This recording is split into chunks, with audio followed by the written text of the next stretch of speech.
الحياة لن تنتظر أن تكون جاهزاً. الأيام تمضي والفرص تذهب وتجيء، والوقت الذي يضيع لن يعود. هناك فرق واضح بين من يصنع واقعه ومن يكتفي بالانتظار. الأول يقرر أن يبدأ مهما كانت الظروف، والثاني يعيش يبرر لنفسه التأجيل حتى يكتشف أن اللحظة المثالية لم تأتي أبداً.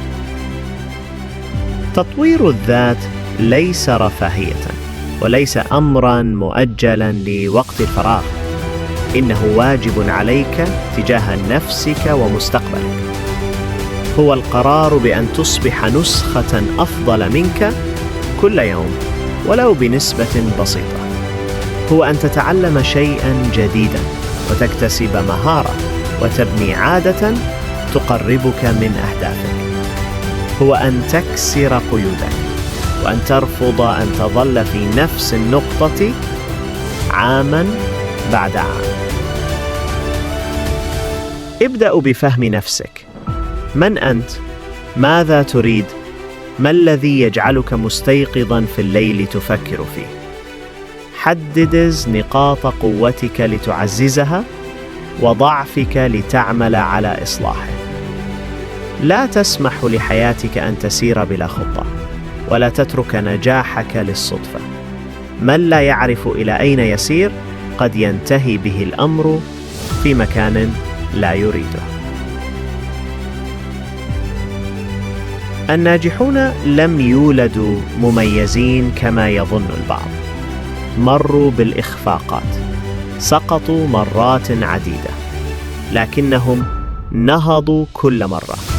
بعضهم بدأ من الصفر بلا مال ولا دعم، لكنهم امتلكوا الإرادة. محمد علي كلاي خسر في قمة مجده، لكن إيمانه بعودته كان أقوى من الهزيمة. ستيف جوبز أبعد عن شركته، ثم عاد ليقودها إلى القمة. القاسم المشترك بينهم جميعاً أنهم لم يستسلموا أبداً. ربما أنت الآن في نقطة البداية، وربما لا ترى ملامح الطريق، لكن هذا لا يهم. المهم أن تخطو أول خطوة. لا تنتظر أن يكتمل كل شيء، فالكمال وهم. ابدأ بما لديك، وفي المكان الذي أنت فيه، وبالإمكانيات المتاحة أمامك. التقدم البطيء أفضل بكثير من البقاء ثابتاً. رسالة مقطوعة: ضع هدفاً واضحاً تعرفه أنت قبل غيرك. 2. ضع خطة مكتوبة ولو بسيطة توضح ما ستفعله كل يوم. 3. تعلم باستمرار، واجعل المعرفة عادة يومية. 4. ابني عادات قوية، فالنجاح نتيجة لما تفعله باستمرار، لا لما تفعله أحيانا. 5. واجه مخاوفك، فالخوف دليل على أنك على أعتاب النمو. تذكر أن النتائج العظيمة ما تجي بين ليلة وضحاها. راح تواجه التعب وربما الإحباط وربما لحظات تشك فيها بنفسك، لكن هذه اللحظات هي ما يصنع قوتك الحقيقية. الفشل مو عكس النجاح، بل هو جزء منه. هو الدرس اللي يخلي لك أقوى وأذكى في المحاولة التالية.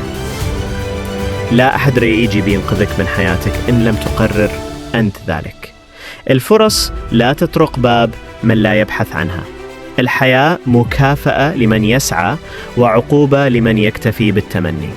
إن لم تتحكم في وقتك وعقلك وطاقتك، ستجد نفسك تعمل لتحقيق أحلام الآخرين. سيأتي يوم تنظر فيه للوراء وتدرك أن كل خطوة صغيرة، وكل قرار شجاع، وكل لحظة صبر كانت تبنيك. ستشكر نفسك لأنك لم تختر الطريق السهل، بل اخترت الطريق الذي يستحق. الحياة قصيرة، لكن أثرها يمكن أن يبقى طويلاً إذا عشتها بهدف. ابدأ الآن، لا تنتظر الغد، فالغد ملك للذين يتحركون اليوم.